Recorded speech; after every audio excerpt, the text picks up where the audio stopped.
Welcome to Permission the Podcast. I'm Dr. T, and this is my sister, Silvana, and we are two regular people talking about spirituality in our daily lives. Each week, we're inviting you to the internal conversation. So let's get started.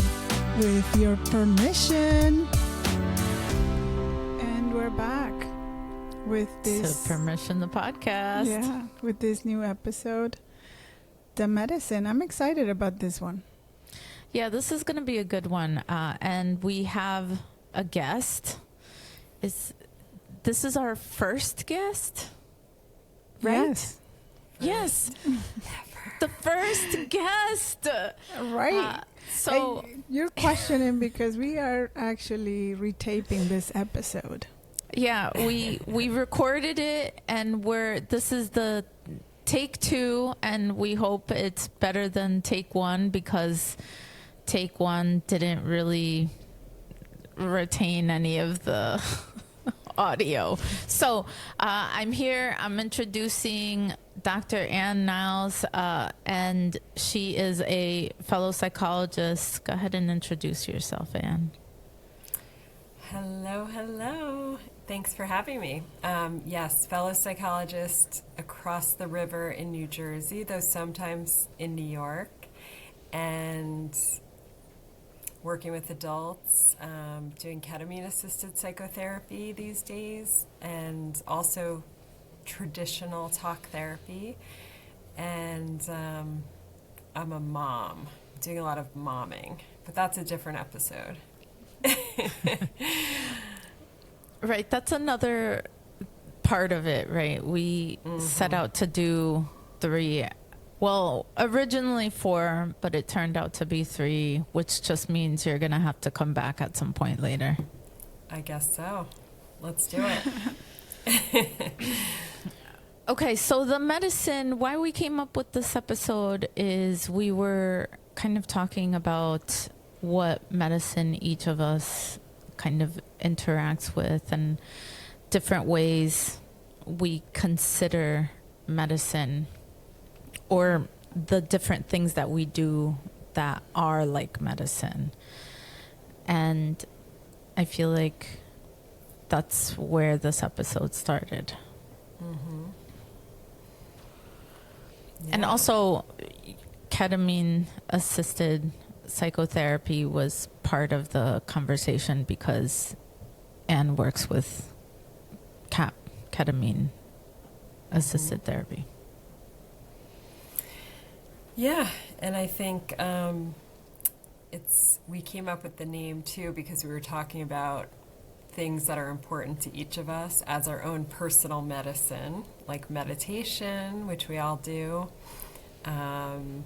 It can be so many things. Art, which some of us do, some more than others. Anything, right? Tere bench pressing 300 pounds. That bench pressing, competing. Yeah, I was thinking about that when I started talking about the medicine. Definitely CrossFit is my medicine. Mm-hmm. Yeah. Salsa dancing too for me. Nice. And yoga. Yes, yoga. Art, of course. Art, yeah. All of those. Dr. Joe Dispenza meditations. For sure. Oh, and just so you understand, and I come from, I don't really take pills or anything. I don't even take Advil or anything like that. You're talking about Tylenol, Advil, and regular shit. I don't take it. I mean, and the other day I was forced to take something because my son had tuna, and I'm allergic to tuna. Oh, no. And so he had something with tuna, and I shared something that I was eating with him. So his saliva hitting my food. And then the minute he did it, and then I took a bite, I was like, oh, no. I do carry with me an antihistamine, just in case.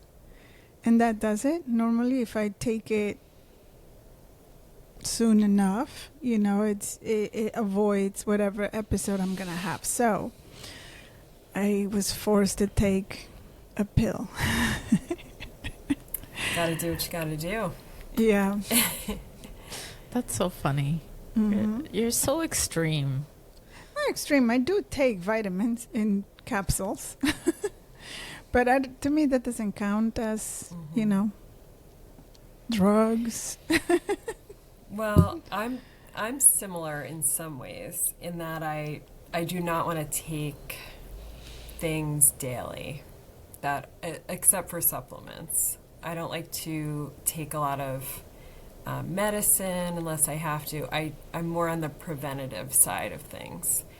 But for my mental health, personally, and what I see with a lot of people is it's hard to get past certain things in your life. When you have a significant amount of trauma or are struggling with more severe depression or things. So I had really struggled with depression personally since adolescence, since puberty, and had some ups and downs. I mean, had some great time where I didn't experience it, which was wonderful.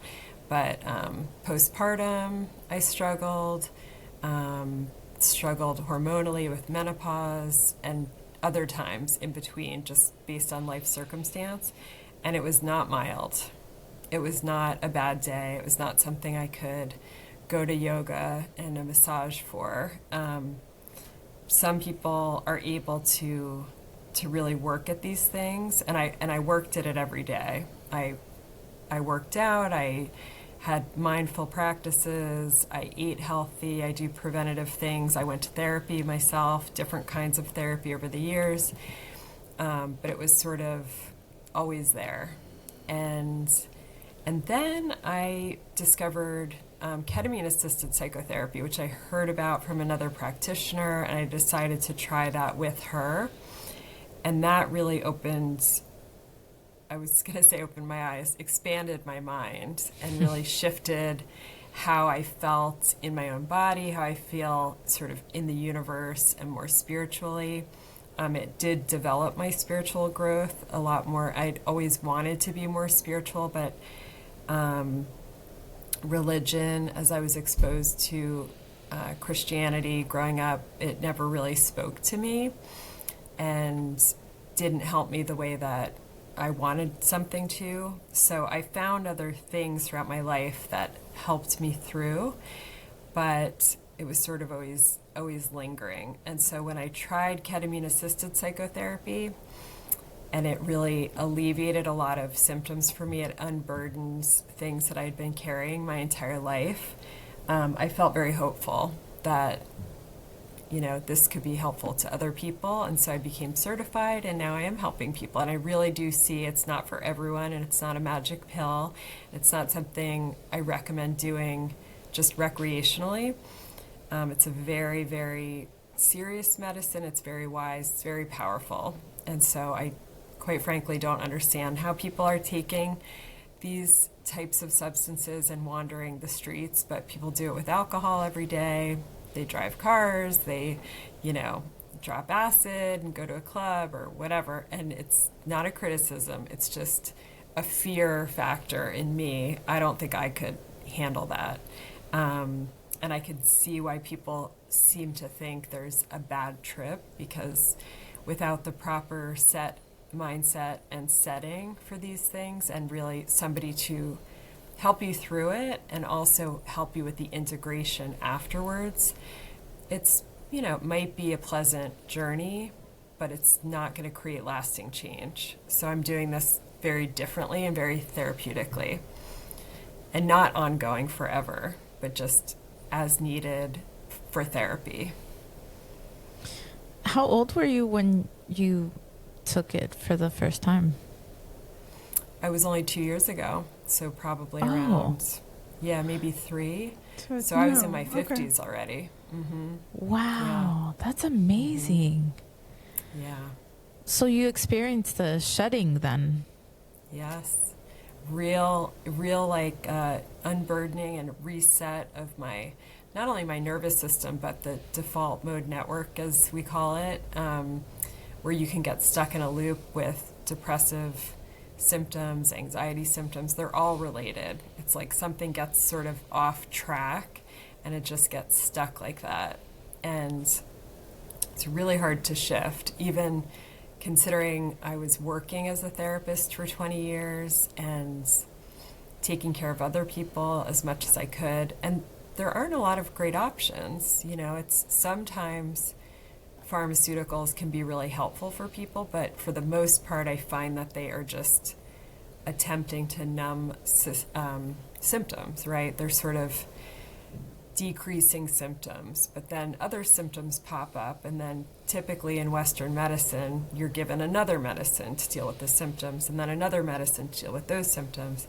And so, you know, I had to do a medical intake the other day for a new doctor, and I was realizing, you know, I'm at 54, I'm really healthy. I take supplements, some vitamins and things that are just standard with this age, and other than that, I really don't have any health concerns or issues that we know of. So I know that a lot of people are taking a lot of different things, and I really feel like this has helped me through some serious mental health issues. Is that what drew you to psychology to begin with, your own experience? I think so. Yeah, I think when you're somebody who, I mean, we've talked about this a little bit off camera and in other episodes, but I think that when you're somebody who is energetically and sort of sensitive to others and energy around you and things that other people are going through, it can be a real burden when you're younger. So I feel like I was that person. People had often said things to me like, you're an old soul, right? Which is an interesting, Silvana smiles because she's an old soul. I mean, you know when you're this person and you don't really know what that means, except you've been around the block in another lifetime, and you don't really make sense of it unless you have somebody in your life who explains that. But we tend to, in our culture, make this a bad thing, right? We call kids sensitive, or, you know, you might have other symptoms, so to speak. You're afraid of the dark, or you're taking on too much responsibility for others. You shouldn't do that, as if that's easy for a kid to understand. But really, we don't help them. So now I think a lot of that gets blocked. I think you shut a lot of things down, you repress a lot, you might use substances to cover that, right? A lot of people use alcohol. So this is just like in some cases, right? I'm just speaking personally. I feel like I came to a place where I was pretty shut down and stuck, feeling really stuck. So I often tell people, when they feel stuck, when they feel like they've tried everything, they really want to get well, sometimes you can reset your system and you can open up your mind with certain medicines, such as ketamine, which is the only one that's legal in New Jersey right now. Some people are going to retreats and using other medicines where they are legal that are plant-based, and same idea. Some people are using meditation or breath work or yoga, whatever it is that can get you to that state of consciousness. Bravo. Right, and we were talking about it, I don't know how long ago, but the fact that we give ourselves permission to go into those spaces through these different means as well, where medicine can actually provide an added, almost like an assist, right? So if I'm giving myself permission to go into internal spaces through meditation, it could be easier almost to give myself permission, if I have so many blocks, to to do so with medicine by accepting the medicine and going into the voluntary nature of, yes, I'm signing up for ketamine-assisted therapy.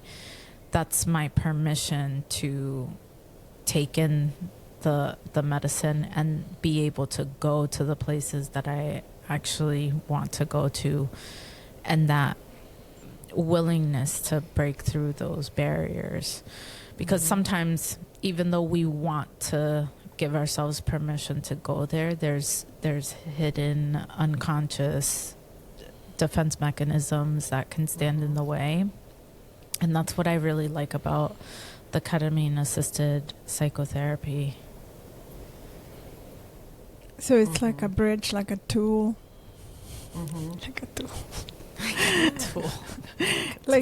It's just certain things need certain support, you know. Like I did an exercise one time with the women at the circle where everybody put something they were trying to let go of in sticky notes in their bodies, and okay, now shake them off, and some stuff will fall off, and some stuff needed another woman to support and to help rub them off. And so the way I'm thinking of this now is like, and you know, as we're trying to let go of certain things, as we're trying to heal certain things, there's times that we need help, support, and that support could be therapy. That support obviously could be meditation, exercise, and other things.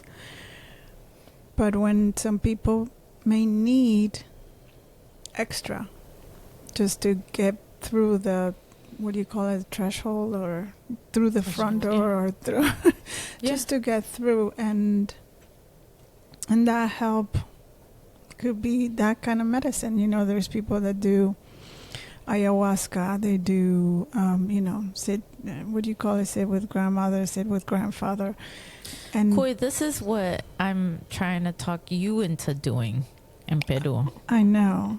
I'm still trying to make this happen at some point. Especially in Peru, because you're Peruvian, and this is where you have some of the most wonderful indigenous healers who have learned from generation after generation. Amazing.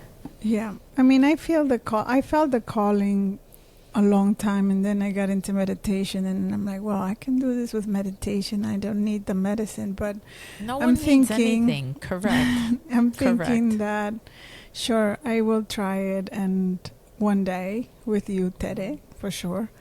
And it will be, let's see what happens. You know, what kind of, I already got crystal wings from a meditation, so let's see what do I get next. Where do I go? There you go. There you go. I feel like a lot of these things is more about the experience, you know. So when I was living down in Florida, I don't know when. Don't ask me. I don't know. Let's not During even talk COVID. about that. I was during COVID. Or, Okay.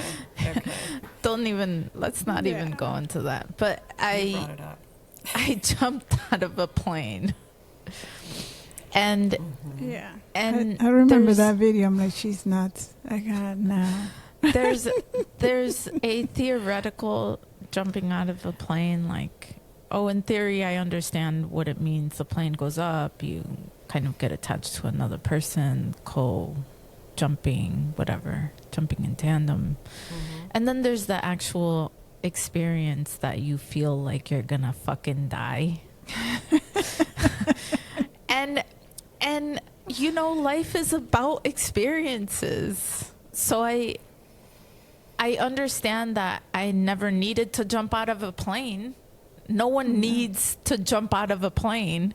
I mean, unless you do need to jump out of the plane, but you know what I'm saying. And so life is about experiences, and if it comes up, it comes up. If it doesn't, it doesn't. But I'm open. And it's about being present in your life, right? So depression, as we say, is stories about the past, anxiety is fears about the future. A lot of people live in those states, and look, we could say, well, to each their own, that's their prerogative. If they don't want to get well, then that's up to them. Yes, we have a choice, but some people feel very stuck in that, and they also don't know another way, right? So, and if you agree with this, right, which I was trained in transcendental meditation. I was talking to my teacher today, actually, Randy McKenzie in Summit, New Jersey, who's a wonderful, lovely person. The belief in TM is that if 10% of the population is meditating, right, is transcending at the same moment, that everything gets better in the collective. And this is not just for humans. This is all energy, all life on this planet and other. We actually shift things. And it happened, he was saying, reminding me of how this happened during the pandemic. And people will say, oh, well, that's because, not so many cars were being driven. That's why, there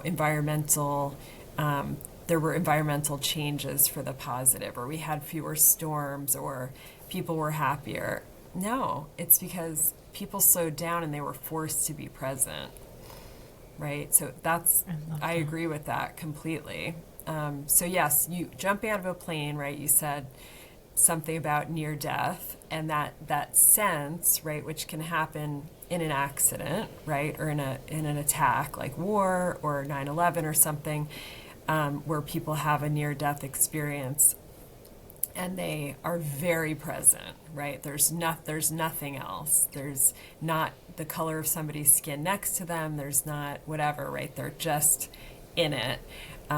Or an actual near-death experience where, somebody's in a hospital and they describe sort of going into the light.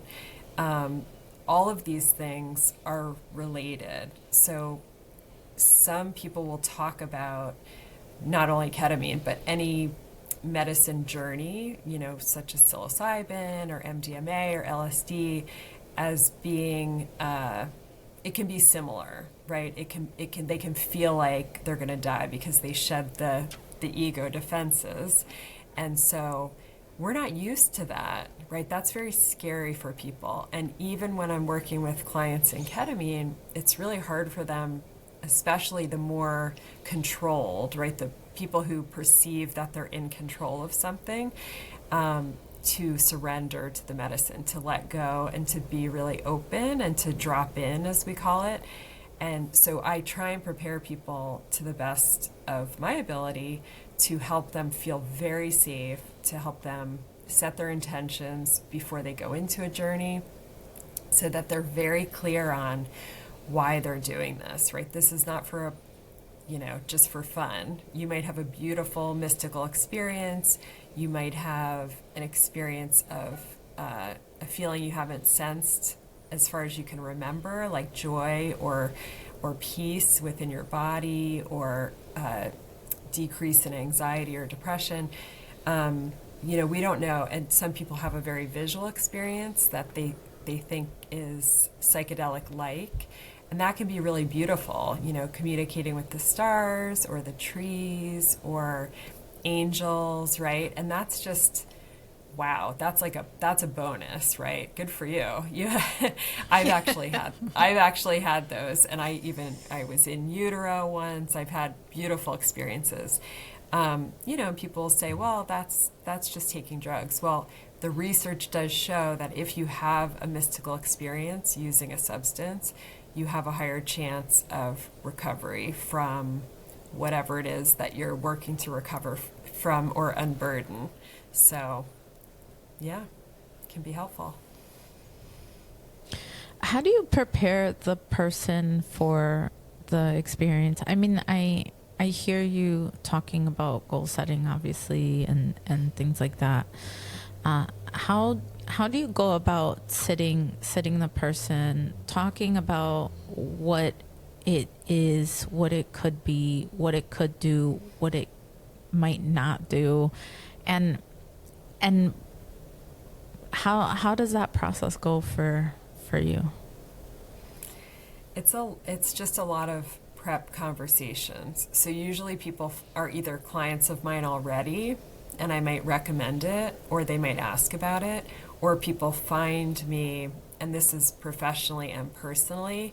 And in the medicine world, we say that the medicine is calling to them, right? So I do treat ketamine, even though it's not a plant medicine. the way that facilitators of plant medicine treat this, in that we find that the medicine really is doing the work. So people will sort of like find me and they think it's accidental, or they'll happen to meet me or have this conversation, and I look at it as the medicine is calling them, right? And so I'm just a facilitator in ways. I'm in service to the medicine, whatever that might be. And so it starts with conversations around, what are they looking for, right? Why do they feel stuck? Getting to know them, building rapport, making them feel safe, and describing to them how we think that this works for people. We know that it does work, that there are successful outcomes for the most part, and that it's a very safe medicine. It's been used since the 70s. It's used with babies, animals, on the battlefield, you name it. And what they started to notice was that through using ketamine as an anesthetic, it was treating all these other symptoms. People were feeling better. They were getting over their trauma. They were behaving in a more functional way. And so that's why it came on the scene and is legal and widely accepted. And then I might talk about what it could look like, right? That it's not a magic pill, that you are gonna, I call it a psychedelic spa day. You are gonna come in, you're gonna have this hopefully pleasant journey. It might feel like a little restful, spa nap or something. We're gonna put on beautiful music. We're gonna put on a blackout eye mask. I'm gonna lay you back in this reclining chair, and you just go inward, right? Your only job is to just let happen what happens. So it could be, and I give them examples like that. You might feel like you're in space. You might feel like you're underground with the trees. You might be in water, right? You might have ancestors or angels speak to you. You might not have any of that. And that's okay too, because even in psycholytic doses, very low doses, 50 to 150 milligrams, they still find that there is significant change for people. So, some people call that microdosing. People do that with psilocybin and other substances, and there can still be effective change, even if you don't notice that something is happening at a conscious level.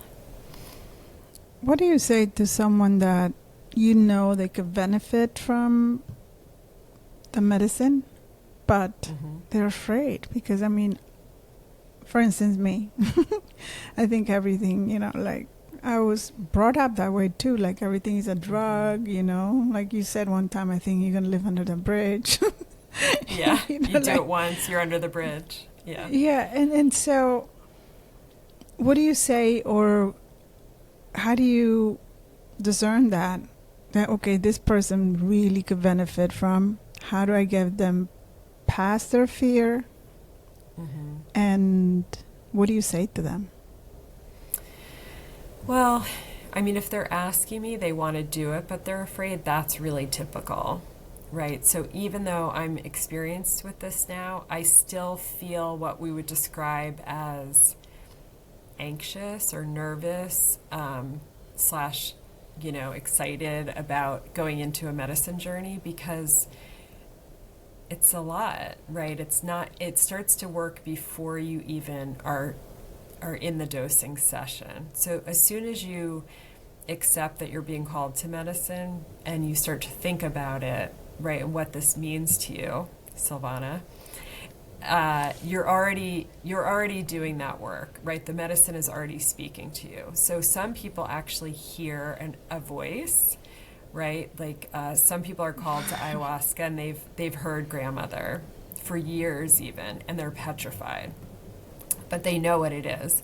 And some people don't hear an actual voice, but they just know in their system, they know in every cell of their body, like, this is, I need to do this, right? And it's not like an addictive sort of thing, right? Because you don't even know exactly what it is. It's just that you're being called to that. And so I think for intuitive people, for people who are sensitive, to notice that and to just and to just, as you meditate, right, you might ask, what can this show me, right? I'm open to the teaching. I'm open to the spiritual growth. I'm open to uncovering whatever it is I might feel nervous that it's going to uncover, because there is sort of a greater power to all of this than, sort of the human mind, the individual human mind. So...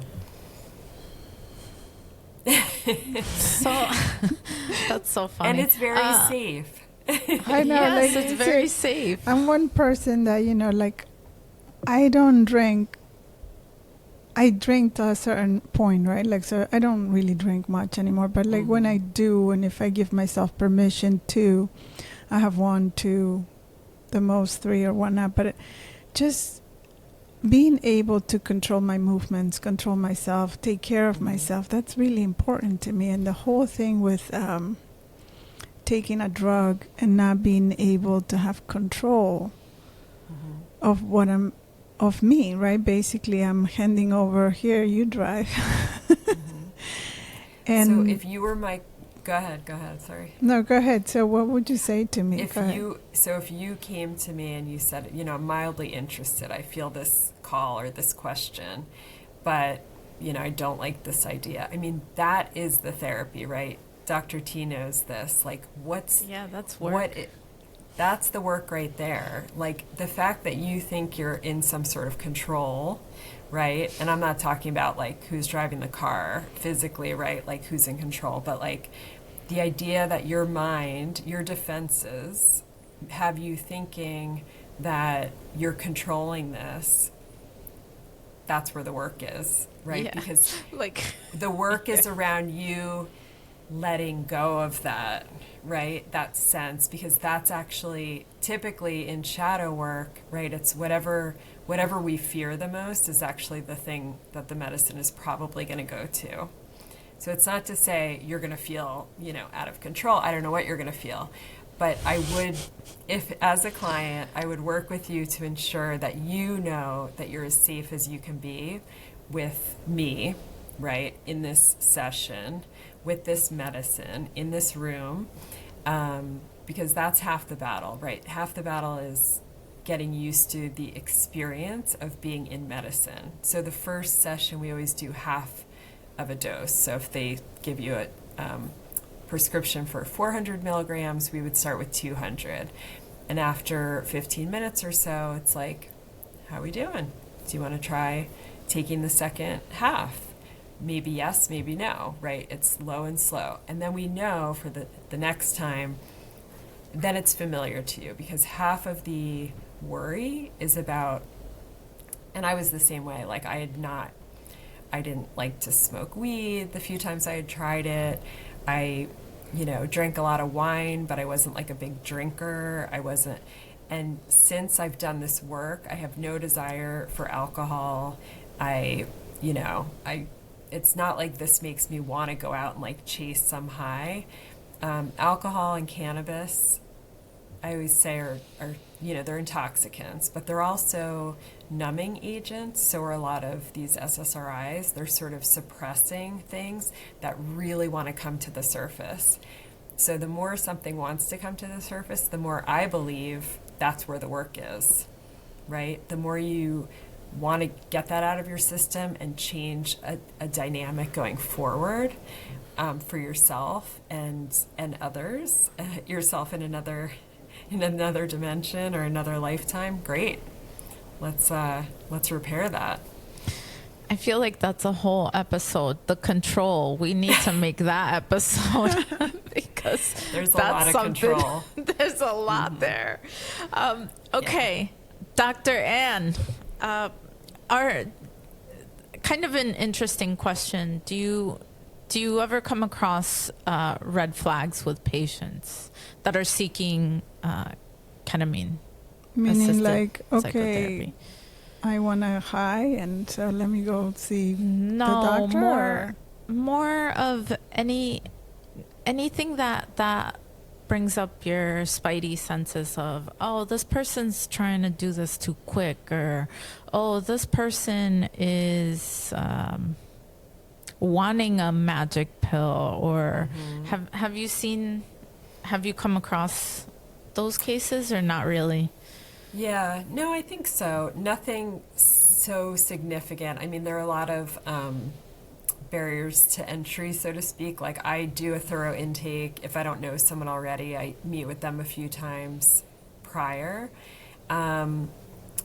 If somebody just wants to sort of jump in and they're like, I don't need to know all of this, or we don't need to keep talking about it, that is a yellow flag, right? That they think this is gonna the medicine I feel like is I'm gonna a yellow flag. I'm a yellow flag. I don't they need think to know about it. the medicine's gonna do the work, right? And the medicine can do a lot, but it's not gonna make the changes in your life for you.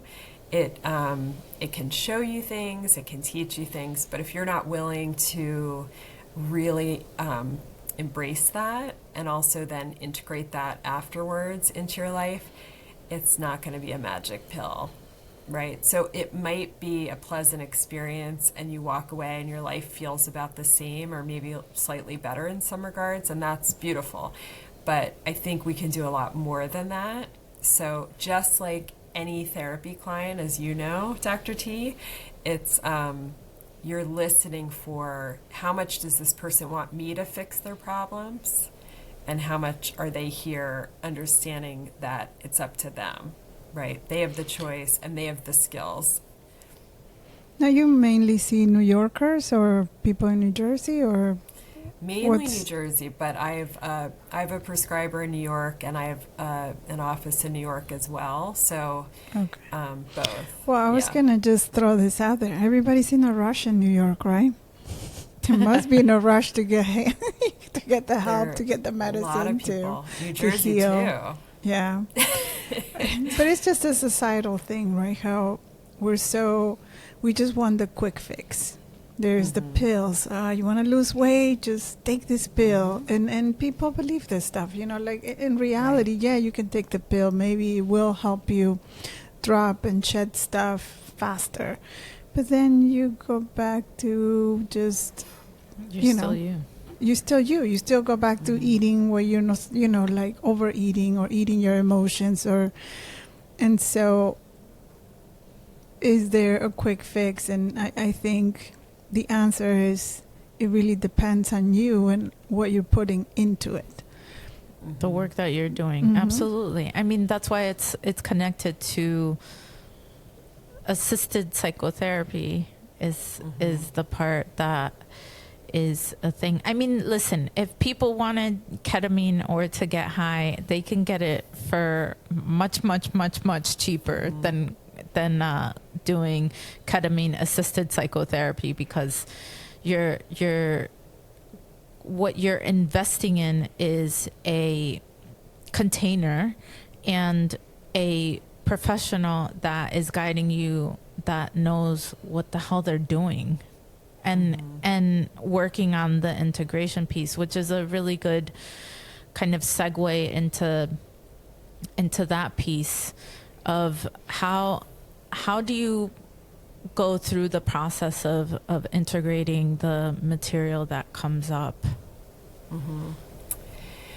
Well, a lot of it's not about the exact content, right? So if you feel that you were, a bird in flight and you landed on the side of a cliff and then you went into a cave, right? Like, this is all fascinating and beautiful in some ways, but it's not like we're trying to figure out the symbolism, although symbolism can be important, but it's so as the person's coming out of their dosing session, typically they're quiet for about an hour.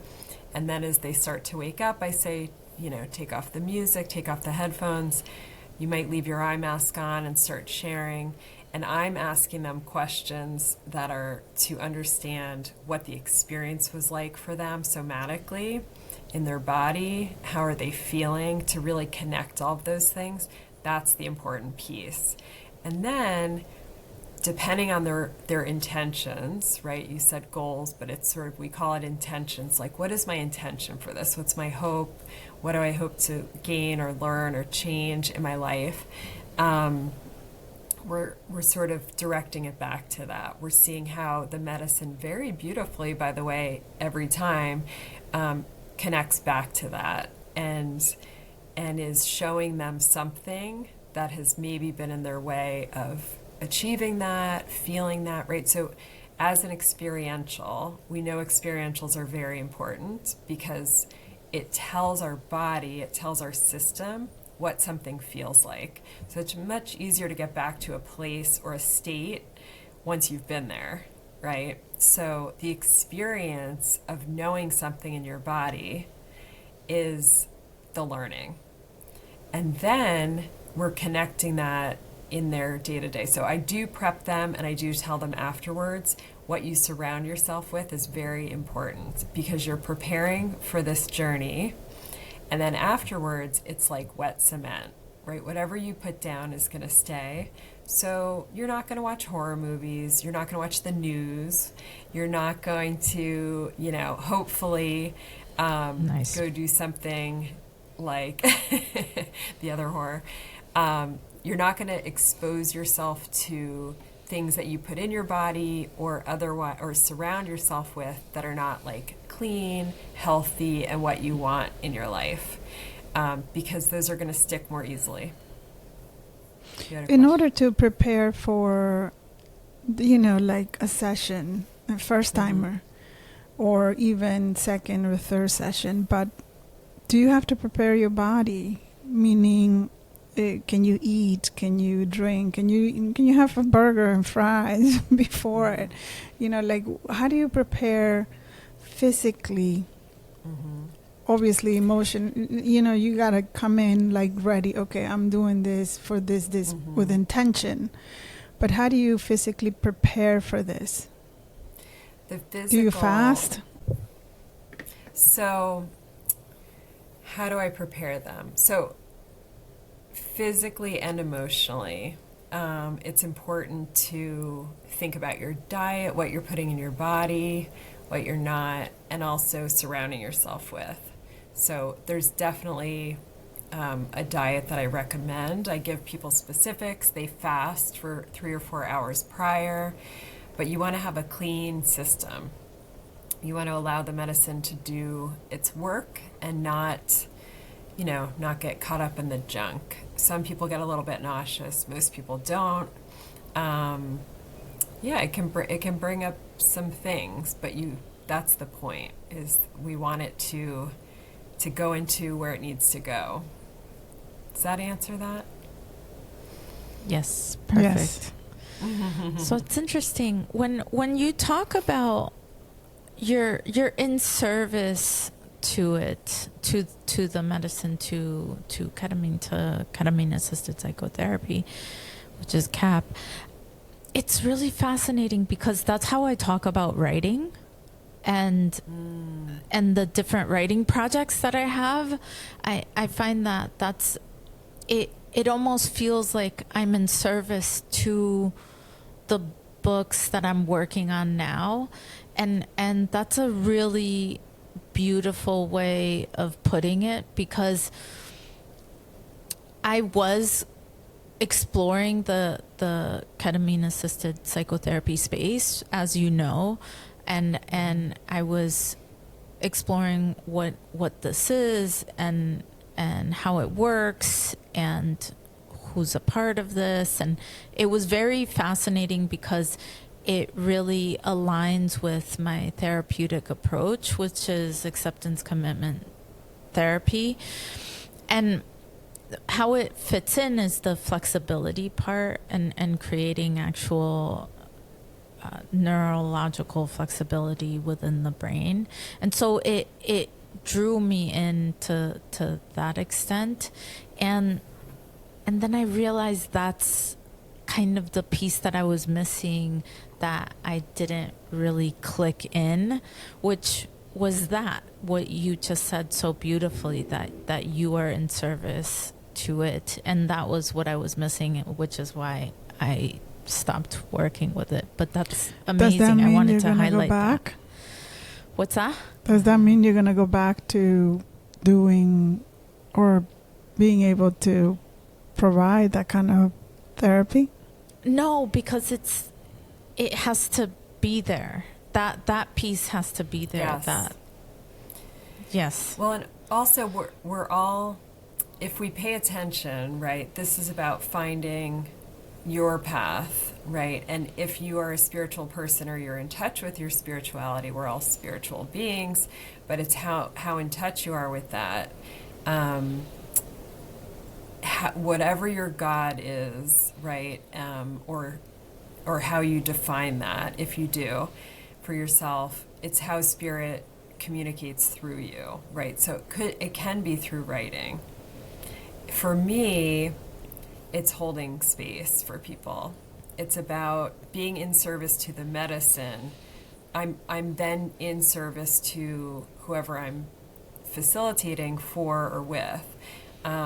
So something that we've talked about before in terms of spirituality is, I really feel like that's my purpose, right? So when I was younger and I decided to become a therapist, it was because I was starting to get in touch with that or get reconnected to that part of myself that knew I wanted to help. I wanted to be with people during hard things. So I could have become an ER doctor. I could have become a nurse. I could have, depending on what your calling is, I found therapy, being a therapist.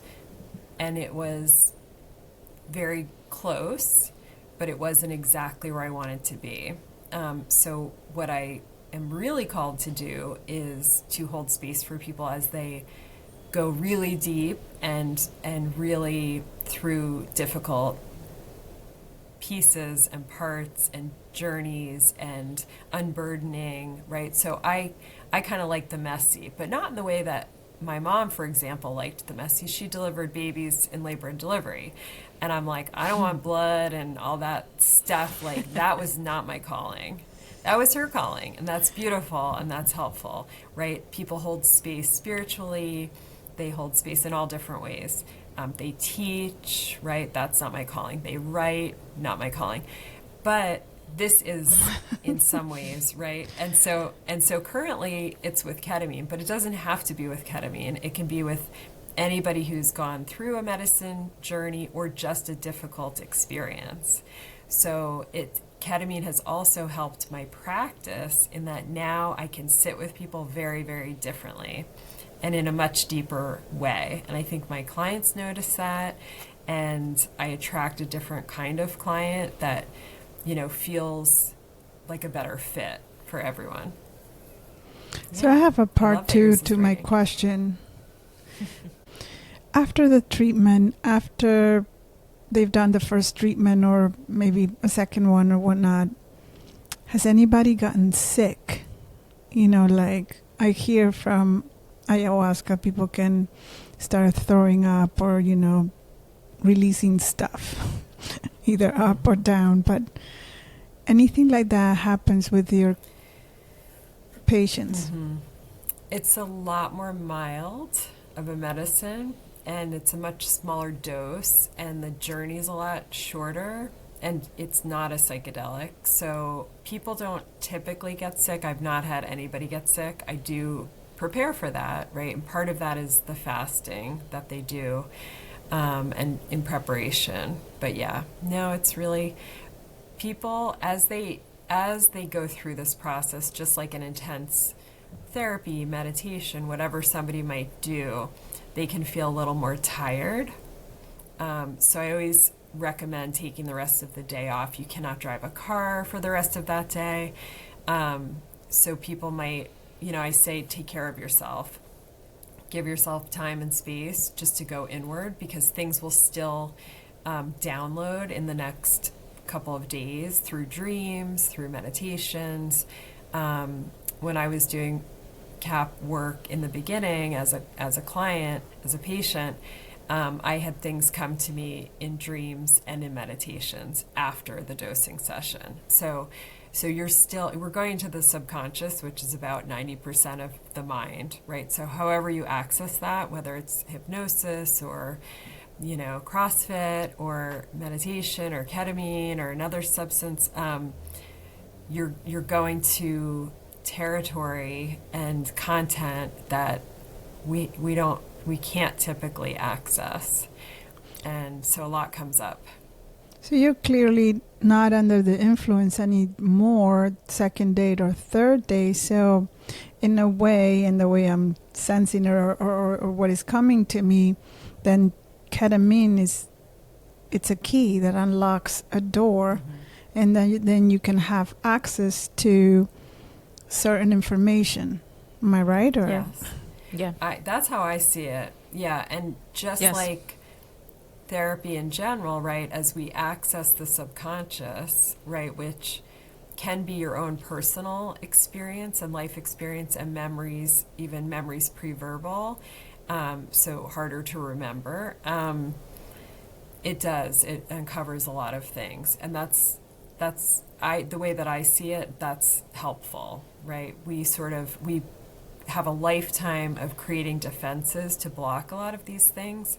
It's not always benefiting people, right? That's sometimes where you find extreme, or not even extreme, symptomology, right? So people saying that they have, struggle with OCD or an eating disorder, or, anything that they're sort of coming into treatment for, those are symptoms of a root cause. And so we're accessing that root cause, where sometimes talk therapy cannot access that because it's not conscious. Well put. Yeah. And Kui, don't you have that where you're in service of something, like your women's group, you're in service of that, you're in service of your art? I mean, everyone has an avenue that they experience that, I believe. Yeah, for sure. Yeah. And Yeah, I mean, it's not me doing this, right? I'm a facilitator. I'm not, so people who I find in this world who sort of abuse these things, it's that narcissistic ego piece of that, right? They think I'm so wonderful, I've done this, that, and the other thing, but really we're in service to something greater. And so if you recognize that, right, just like you talk to people who are religious, right? I've known people my whole life who say, I'm in service to God, right? They're praying.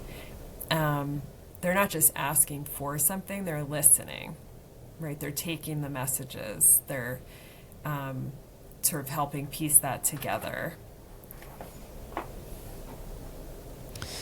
beautifully put. So much of what we need right now is permission to have the connection with whatever medicine we're needing, whether it's going outside, going on a walk, doing yoga, doing meditation, spending time alone, doing ketamine with Anne, whatever it is.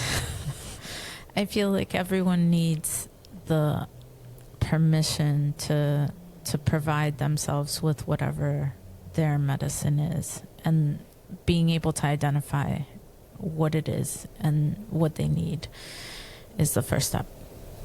Mm-hmm. And being community, meaning you don't have to do it alone.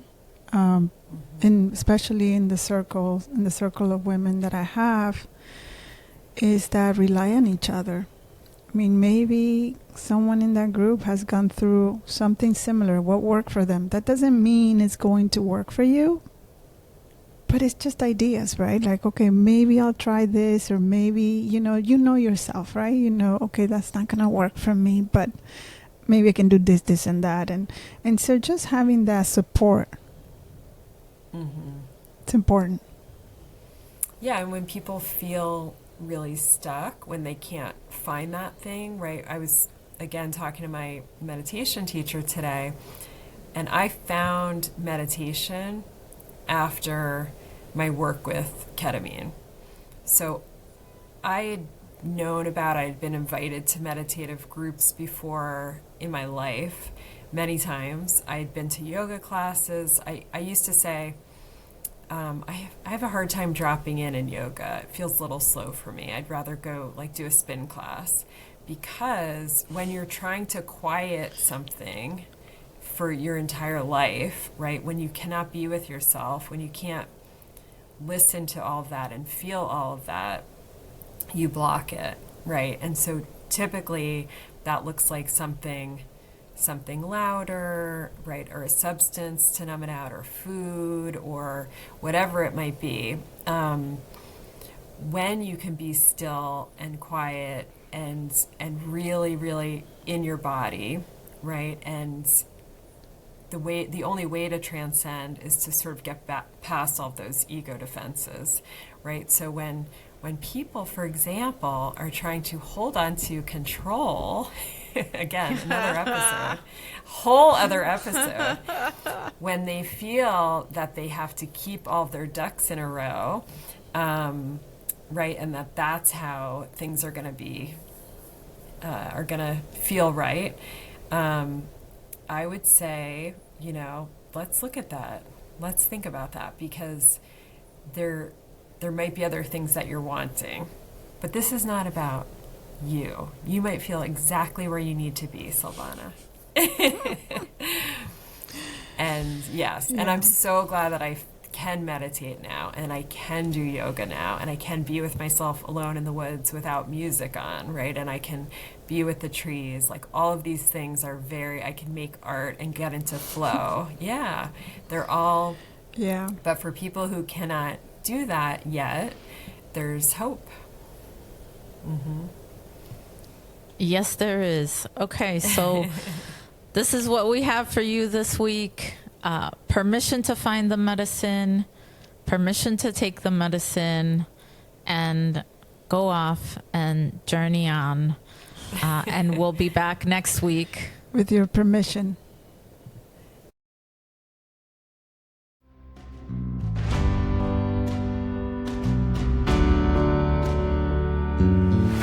And that is all we have for you this week. Make sure you follow Permission the Podcast.